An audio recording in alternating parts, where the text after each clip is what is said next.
Rich CEO demands custody, then child calls another man dad in court. The courtroom air, usually thick with the scent of old paper and simmering discontent, today crackled with a particular brand of high-stakes tension.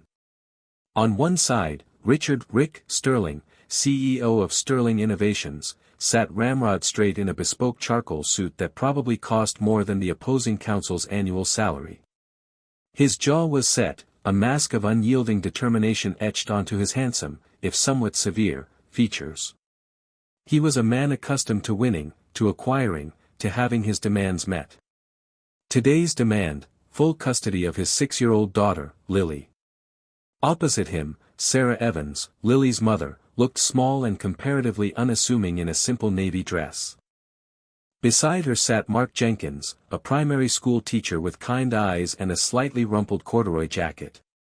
He wasn't Lily's biological father, but his hand rested reassuringly on Sarah's arm, a silent testament to a bond forged in the everyday trenches of parenting. Rick's lawyer, a shark named Arthur Vance, was in full flow, painting a picture of Rick as a devoted, albeit busy, father whose vast resources could offer Lily unparalleled opportunities. Mr. Sterling can provide stability, a world-class education, a future most can only dream of, Vance boomed, his voice echoing off the polished wood paneling. He subtly, or not so subtly, contrasted this with Sarah's modest income as a freelance graphic designer and Mark's public school salary. Rick had initiated this battle 6 months prior, shortly after learning Sarah and Mark were planning to marry. His sporadic involvement in Lily's life, punctuated by extravagant gifts and fleeting weekend visits when his schedule permitted, suddenly transformed into an aggressive campaign for sole custody. He'd argued Sarah's new relationship would be destabilizing, and that he, the biological parent with superior financial means, was better equipped to raise Lily. Sarah's lawyer, Eleanor Hayes, a calm and meticulous advocate, countered by emphasizing emotional stability over financial largesse. She presented evidence of Mark's consistent, loving presence in Lily's life for the past 3 years, school pickups, bedtime stories, scraped knee remedies, and patient explanations of why the sky was blue. She painted Rick as an absentee father now trying to assert rights he'd long neglected. The judge, a stern-faced woman named Judge Marion Holloway, had listened patiently to both sides. She'd reviewed psychological evaluations, financial statements, and witness testimonies. Now, she turned her attention to a small chair placed near her bench. "We'll speak to Lily now," she announced, her voice softening slightly. "In chambers, if counsel agrees, to minimize distress." Rick's jaw tightened further. He'd wanted Lily to testify in open court, convinced her inherent understanding of his superiority would shine through. Vance, however, had advised against it, fearing it could backfire. A few minutes later, Lily, a small girl with bright, intelligent eyes and pigtails tied with pink ribbons, was led into the judge's chambers. Sarah and Rick were present, along with their lawyers, but were instructed to remain silent. Mark, not being a biological parent or party to the custody suit directly, waited outside, his anxiety palpable. Judge Holloway smiled warmly at Lily. "Hello, Lily. Thank you for coming to talk to me today. This is just a little chat, okay? No right or wrong answers." Lily nodded, clutching a well-loved stuffed bunny. "Lily," the judge began gently, "you know your mommy, Sarah, and your father, Mr. Sterling." She paused, carefully choosing her words. "And you know Mark, yes?" Lily's face lit up. "Yes. Mark helps me with my Legos, and he makes the best pancakes." Rick shifted uncomfortably. He'd once tried to make pancakes for Lily. It had involved a smoke alarm and a call to the concierge. "That sounds lovely," Judge Holloway said. "Lily, can you tell me about your days? Who usually wakes you up in the morning?" "Mommy does. And then Mark makes me breakfast before he goes to his school, and Mommy takes me to my school." "And who helps you with your homework?" "Sometimes Mommy, sometimes Mark. Mark is really good at math." Rick felt a pang of something unfamiliar, a strange mix of resentment and a dull ache he couldn't quite name. He paid for tutors, the best tutors. Judge Holloway continued, and when you're sad, or you have a boo-boo, who do you go to? Lily thought for a moment. Mommy. Or Mark. Mark always has cool band-aids. The judge then broached the more direct subject. Lily, I know this is a bit grown-up, but we're talking about where you'll live most of the time. Your mommy wants you with her, and your Mr. Sterling also wants you to live with him. Lily's brow furrowed. She looked from Rick, whose face was a stony mask, to Sarah, whose eyes were filled with a mixture of love and apprehension. Who tucks you in at night, Lily? Judge Holloway asked, her voice gentle. Mommy reads me a story, and then Daddy kisses me goodnight. A collective intake of breath, almost silent but utterly profound, filled the small chamber.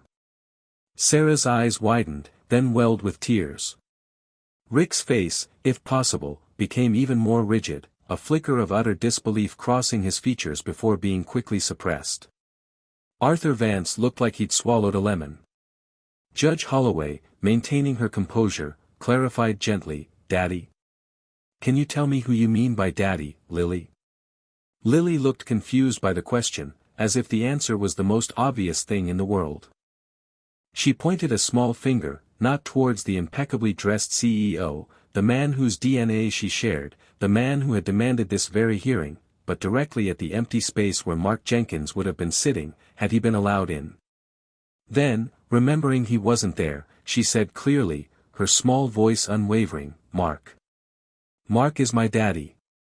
The silence that followed was absolute, broken only by a small, choked sob from Sarah.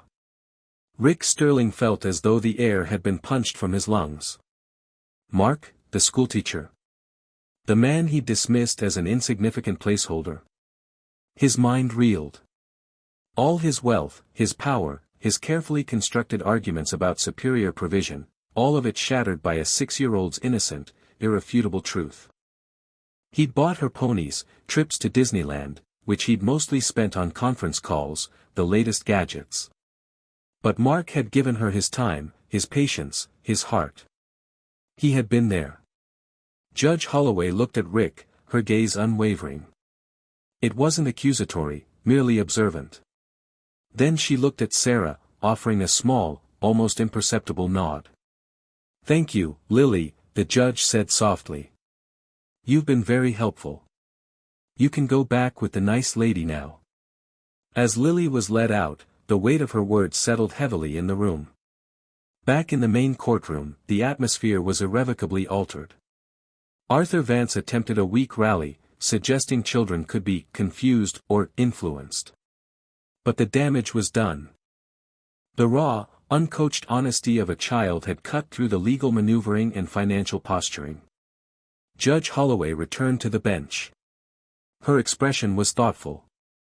Mr. Sterling, she began, her voice devoid of its earlier softness, now imbued with judicial authority, parenthood is more than a biological claim or a financial capacity. It is a verb. It is an action. It is presence. It is about who wipes the tears, shares the laughter, and provides consistent, unwavering love and support. She looked from Rick to Sarah. It is clear to this court that Lily has a strong, established emotional bond with her mother and with Mr. Jenkins, whom she evidently views as a father figure. While Mr. Sterling's desire to be involved is noted, and his biological connection acknowledged, the child's best interests are paramount. Rick sat, stunned. The word daddy, uttered by Lily in reference to another man, echoed in his mind, louder than any stock market crash or boardroom defeat he'd ever experienced. It was a profound, personal failure, one that no amount of money could fix. He saw, perhaps for the first time, the chasm he had unknowingly dug between himself and his daughter, a chasm filled not with malice on her part, but with the simple, everyday affections she'd found elsewhere. The judge ruled for Sarah to retain primary physical custody. Rick was granted visitation rights, more structured and consistent than his previous haphazard appearances, with a strong recommendation for him to engage in family counseling with Lily, and separately, individual therapy to understand his parental role better. As the court adjourned, Sarah wept openly, leaning into Mark who had rushed to her side, his own eyes glistening. They held each other, a quiet victory that felt less like a win against Rick and more like a confirmation of their family. Rick Sterling remained seated for a long moment after everyone else had begun to file out. The courtroom, once a stage for his power play, now felt like a monument to his misjudgment. His lawyer, Arthur Vance, mumbled something about appeals, but Rick barely heard him. He finally rose, his expensive suit suddenly feeling like a costume. He walked out, not with the confident stride of a CEO, but with the hesitant steps of a man who had just lost something far more valuable than any business deal. He had demanded custody, expecting the world to bend to his will as it always had. Instead, his daughter, in her innocent wisdom, had shown him that the title of Dad wasn't bought or demanded, it was earned, one bedtime story, one pancake breakfast, one comforting hug at a time. And in that, he was bankrupt. The journey to truly becoming Lily's father, he realized with a dawning, painful clarity, was only just beginning, and it would require a currency he was only now learning to value. #epilogue, 6 months later. The park was bright with autumn colors. Lily, squealing with laughter, was being pushed on a swing. Not by Mark, though he and Sarah were watching fondly from a nearby bench, but by Rick. He looked different. The severe lines around his mouth had softened. He was wearing jeans and a comfortable sweater, not a power suit. His pushes weren't quite as high or as expertly timed as Mark's, but he was trying, a genuine smile gracing his lips as Lily shouted, "Higher, Rick. Higher." He still wasn't Daddy. Not yet. But after the courtroom humiliation, something in Rick had fractured, then slowly begun to reset. He'd started therapy. He'd attended every single scheduled visit, phone off, attention entirely on Lily.